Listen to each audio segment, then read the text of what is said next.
potencijalni potrošači povežu sa licem kompanije i na taj način prave sponu koja odiše iskrenost, transparentnost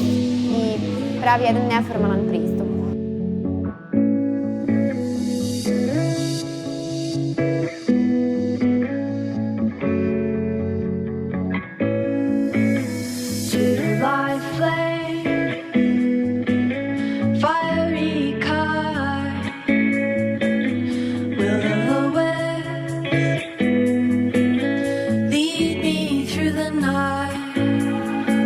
Iz tog razloga smo moja draga koleginica Aleksandra i ja zajedno sa kreativnim marketing timom došli na ideju da napravimo jednu potpuno novu priču kreativnog koncepta, da sasvim smelo napravimo korak napred i samim tim postanemo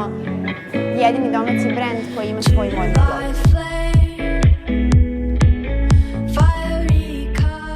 Pri odabiru materijala,